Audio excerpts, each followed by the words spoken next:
విశాఖలో ఓ భవనానికి ప్రమాదం పొంచి ఉంది. 1 టౌన్లో 5 అంతస్తుల భవనం ఒరిగింది. అనుమతులు లేకుండా అదనపు అంతస్తులు నిర్మాణం చేపట్టినట్లు అధికారులు గుర్తించారు. ఈ క్రమంలో భవనంలో ఉన్నవారిని ఖాళీ చేయించారు. భవన యజమానికి జీవీఎంసీ అధికారులు నోటీసులు ఇచ్చారు. అయితే ప్రమాదం జరగకముందే అధికారులు ఎలాంటి చర్యలు తీసుకుంటారు? ఆ ప్రాంతంలో ప్రస్తుతం భయాందోళన పరిస్థితులు నెలకొన్నాయి. ఏ క్షణాన ఏం జరుగుతుందోనని స్థానికులు బిక్కుబిక్కుమంటూ ఉన్నారు.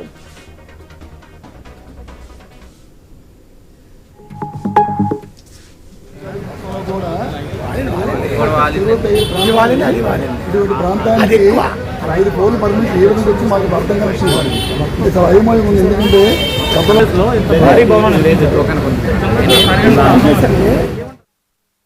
విశాఖలో ఓ భవనానికి ప్రమాదం పొంచి ఉంది. 1 టౌన్లో 5 అంతస్తుల భవనం ఒరిగింది. అనుమతులు లేకుండా అదనపు అంతస్తులు నిర్మాణం చేపట్టినట్టు అధికారులు గుర్తించారు. ఈ క్రమంలో భవనంలో ఉన్నవారిని ఖాళీ చేయించారు. భవన యజమానికి జీవీఎంసీ అధికారులు నోటీసులు ఇచ్చారు.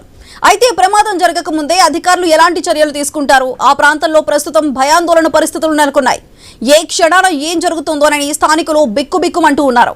అయితే అక్కడ ఉన్న ప్రస్తుత పరిస్థితికి సంబంధించి మరింత సమాచారం మా ప్రతినిధి రాజు అందిస్తారు. రాజు, చెప్పండి, ప్రస్తుతం ఇప్పుడు అక్కడ జీవీఎంసీ అధికారులు ఎటువంటి చర్యలు తీసుకోబోతున్నారు? సుధా, ఏదైతే విశాఖపట్నంలో 1 టౌన్ పరిధిలో ఉన్నటువంటి వెలంపేట సమీపంలో కొత్తగా నిర్మించినటువంటి ఒక భవనం, 5 అంతస్తుల భవనం, కసిరెడ్డి ప్లాజా అని పేరుతో నిర్మించినటువంటి భవనం రాత్రి ఒక్కసారిగా పక్కకైతే ఒరిగిపోయింది. ఏదైతే పిల్లర్స్ ఉంటాయో ఆ పిల్లర్స్ అన్ని కూడా శిథిలమైపోవడంతో పక్కనే ఉన్నటువంటి మరో బిల్డింగ్ మీదకైతే అలా ఒరిగిపోయిన నేపథ్యంలో స్థానికులు ఆందోళన వ్యక్తం చేశారు. దీనికి సంబంధించి కూడా స్థానిక ఎమ్మెల్యే వంశీకృష్ణ శ్రీనివాస్ హుటాహుటిన సంఘటనా స్థలానికి చేరుకొని అక్కడ ఉన్న పరిస్థితిని సమీక్షించడం జరిగింది. దీంతో పాటు జీవీఎంసీ అధికారులు కూడా అప్రమత్తం చేయడం జరిగింది. అక్కడైతే పూర్తి ఇంకా ఓపెన్ కాలేదు. చాలా ఫ్లాట్లు అయితే ఖాళీగా ఉన్న నేపథ్యంలో ఉన్న ఆ కొద్ది మందిని కూడా సురక్షిత ప్రాంతానికి అయితే తరలించడం జరిగింది. ఎప్పుడు ఈ భవనం కూలిపోతుందన్న భయాందోళన అయితే ప్రస్తుతం నెలకొని ఉంది. ఇటీవల నిర్మించిన అంటే బద్రి అనేటువంటి ఒక బిల్డర్ ఈ భవనాన్ని నిర్మించినట్టుగా తెలుస్తుంది. అదేవిధంగా అనుమతులు లేకుండా అక్రమంగా నిర్మించారని చెప్పి నాణ్యత లోపంతో ఆ భవనం నిర్మించడం వల్ల ఇలా కూలిపోయే పరిస్థితికి వచ్చిందని చెప్పి అయితే స్థానికులు ఆందోళన చెందుతున్నారు. దీనికి సంబంధించి కూడా జీవీఎంసీ అధికారులు అయితే చర్యలు చేపడుతున్నారు. ముఖ్యంగా చూసుకుంటే అక్కడ చుట్టుపక్కల ప్రాంతాల్లో ఎలాంటి అవాంఛనీయ సంఘటనలు జరగకుండా ప్రస్తుతం అయితే చర్యలు తీసుకుంటున్నారు.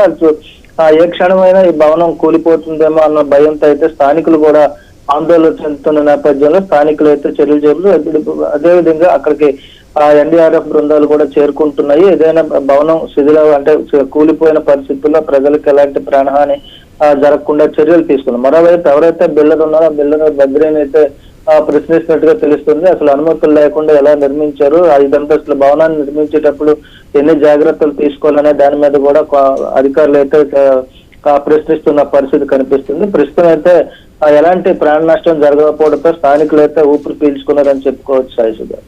Right Raju, thank you.